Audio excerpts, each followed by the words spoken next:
Welcome into Slaughterhouse Sports. I work with Spencer J. I'm the sports doc, Dr. Bruce Grossinger, here in Philadelphia. And this video is on what's next for DAMAR HAMLIN. Today, finally, the world got good news. These are not rumors. It's been reported that DAMAR HAMLIN has clearly improved. And word is, he's improved in many ways. He is still on a ventilator, still receiving mild sedation, but he's starting to wake up. And that is wonderful news.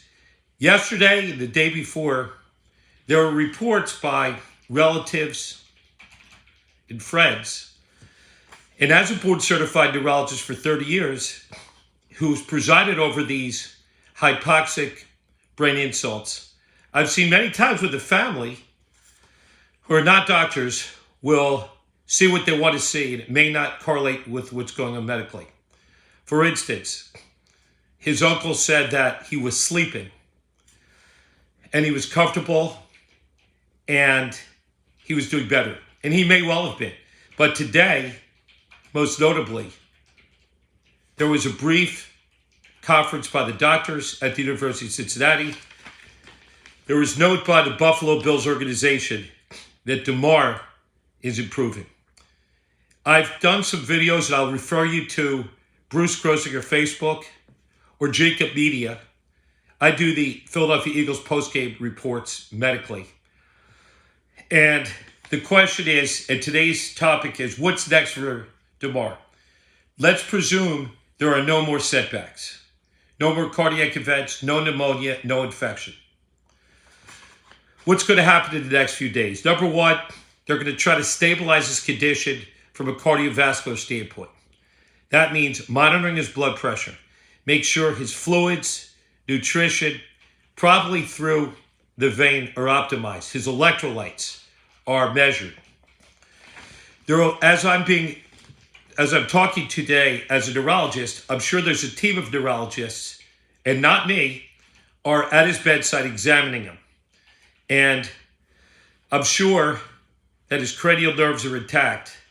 And being on a ventilator, he's unable to speak just because the breathing tube is in place. When he is weaned off the ventilator, they'll be able to determine a lot of things. They'll be able to speak to him. They'll be able to determine his mental status. And that is basic to start out with. Where are you? Do you have any recollection of the game? Some basic questions. Mental status exams. And also to check his motor strength, coordination, and reflexes. So that's really stage one, is stabilization. Stage two is overlapping with stage one. That is to try to identify the cause of this event. We believe that it was a direct blow to the heart, something called commotio cordis, which basically means a random strike to the sternum with a deregulation of cardiac rhythm and probably a ventricular arrhythmia. And the medical care in Cincinnati was superb. It was immediately identified that he was in cardiac arrest. He was subject to CPR. He was defibrillated, which means his rhythm, his heart was shocked and basically restored. It's like if you have a TV that's not working, you kick it, it starts working again. Well, I think it's a little more sophisticated than that. But by shocking his heart, they're able to get DAMAR back into sinus rhythm. They also administered oxygen at high doses immediately on the field and through his rapid trip, via the ambulance to the University of Cincinnati Medical Center. And to my understanding, in order to maintain his airway and in order to fix his lungs, they had to keep him sedated. You might wonder, why would a guy with a heart condition have a problem with the lungs? Well, let's not get too boring or sophisticated, but imagine the left ventricle is a pump that pumps blood out. And it pumps blood to the periphery and most importantly to the brain. If the pump ceases, what happens? It's like when water accumulates in your basement and the sump pump stops working. The blood backs up into the lungs, and there's something called pulmonary edema, or swelling in blood in the lungs.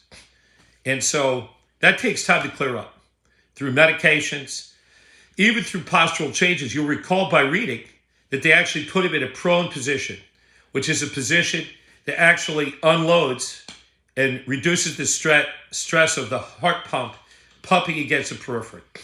Brilliant.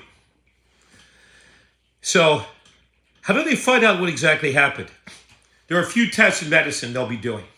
One is an echocardiogram, which is a sound wave picture of his heart, to see if there's any abnormal enlargement, cardiomyopathy, which is enlarged chambers. Also to check his heart rhythm.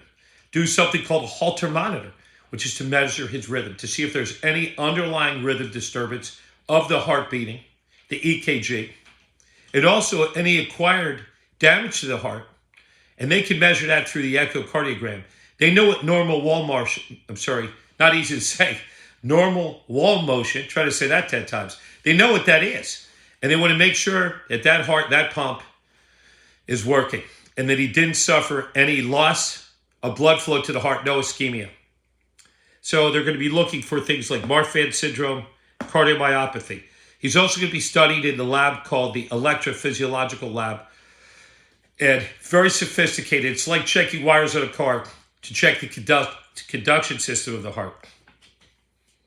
Let's presume and let's pray that he passes all these checks and moves on to the next phase of recovery. The next phase, he'll be moved out of the intensive care unit. He'll be moved to a telemetry unit where his heart will be monitored remotely. But he'll be able to sit. He'll probably be able to walk if he's capable of doing so, probably with a walker and physical therapy, and start using his limbs again.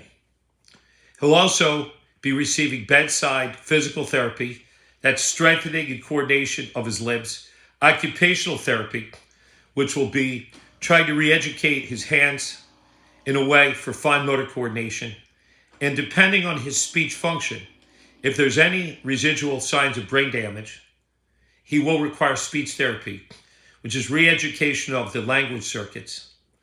And finally, cognitive rehabilitation, which means to help rewire his brain. When you're 24 years old, you have a lot of plasticity of the neurons.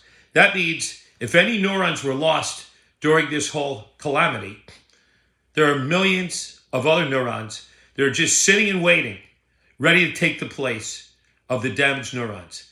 And that's called neuroplasticity, and it's a beautiful thing. And by engaging in cognitive rehabilitation, he'll be able to re-educate parts of the brain that were uninjured to take up for those parts of the brain that were actually injured in this event. Finally, he'll engage in walking, light exercises, and eventually cardiac rehabilitation and walking. He's a long way from playing football again, but we're certainly a long way from a few days ago when he laid in a coma. He was critically ill, as he still is technically critically ill, and it was unclear what his status would be. So today was a good day for DAMAR. Let's all rejoice. I'm Sports Doc here on Slaughterhouse Sports, filling in for Spencer J. And as always, good night and good sports.